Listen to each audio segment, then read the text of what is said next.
There is a published ranking, 10 study methods graded by 5 scientists on decades of evidence.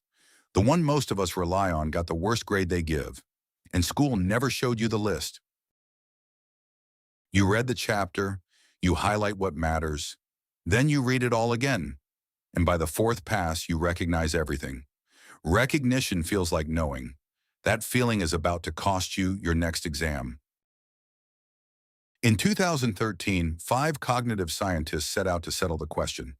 John Dunlosky and his team reviewed decades of published experiments on the 10 most common study techniques, then graded each one, high utility, moderate, or low. Not a hot take, a monograph. Before the reveal, place your bet. 10 techniques, 3 tiers, and remember, 2 of these 10 are the only methods you actually use. Where does rereading land? Where does highlighting? And which 2 earn the only high utility grades on the list? Here is the bottom of the table.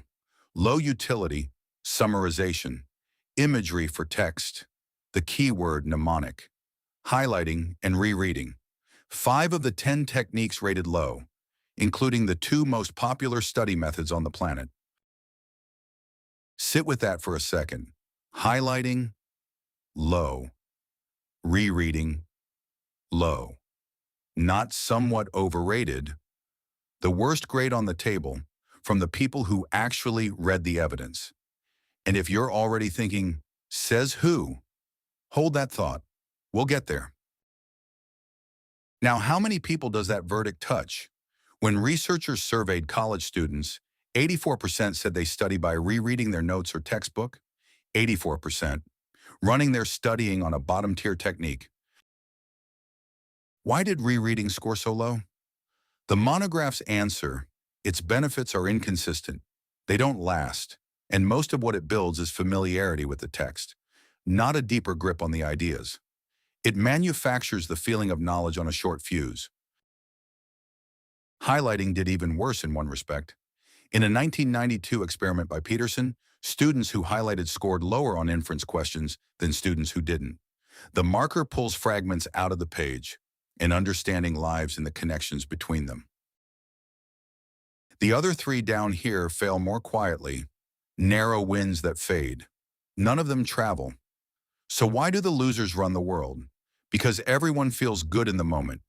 The last 2 videos name that culprit, and it also explains the top of this table. Halfway through the list then, 5 techniques down, including both of yours. 5 to go, and the 2 seats at the top are still empty. And here the pattern starts to flip. Moderate utility, the middle of the table, interleaved practice, elaborative interrogation, self-explanation. Genuinely useful, with conditions attached, and one of them hides the clearest warning shot in the whole review. Don't skim past interleaving. In a mathematics experiment by Rohr and Taylor, students who mixed problem types did 3 times better on a delayed exam than students who practiced one type at a time. 3 times, from reshuffling the same work. And notice the catch. Blocked practice feels sharp. Each problem looks like the last one, and you glide. Mixing feels clumsy while you do it. The pattern from the bottom tier is inverting. What feels worse is starting to win, which leaves 2 techniques at the top of the ranking, the only 2 rated high utility because their benefits held up across ages, materials, and testing conditions. Last chance to lock in your bet. High utility, practice testing, pulling information out of your memory instead of pushing it back in, and distributed practice, spreading study across days instead of piling it into one long night. That's the entire podium.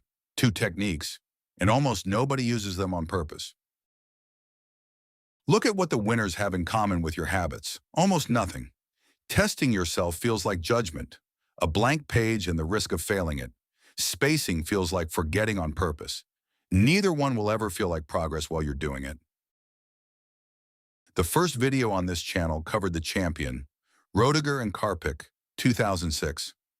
1 week after studying, students recalled 56% of a passage they had been tested on and 42% of a passage they had reread. Same students. Each one did both. The other winner is just as stubborn. Across decades of experiments, the same hours spread over days beat the same hours massed into one night. So, what do the 5 losers have in common that the 2 winners don't? Now, the objection you should be making. This ranking is not a measurement. It's 5 experts publishing a judgment, and experts have been wrong before. The monograph is also 13 years old. Maybe the field has moved on since. Both points are fair. The first has a short answer. The grades were conservative precisely because they demanded evidence that generalize. The second is the real test, and the 13 years since have brought large meta-analyses on testing and spacing, all pointing the same way. The verdict didn't age, it hardened. One more honest caveat. Low utility does not mean zero. Rereading really does something briefly. The bottom tier is weak relative to the time it costs, and its benefits collapse outside narrow conditions. Hold on to that word, briefly. It's the clue to everything. Here is the mechanism under the whole ranking. Every losing technique produces a real, immediate signal. Fluency. The text genuinely gets easier today, and your brain reads that true short-term signal as long-term learning. The 2 winners run the opposite engine. Effortful retrieval spaced over time. 10 techniques, 1 ranking, 1 confusion. Between what feels learned and what stays. This is why nobody taught you.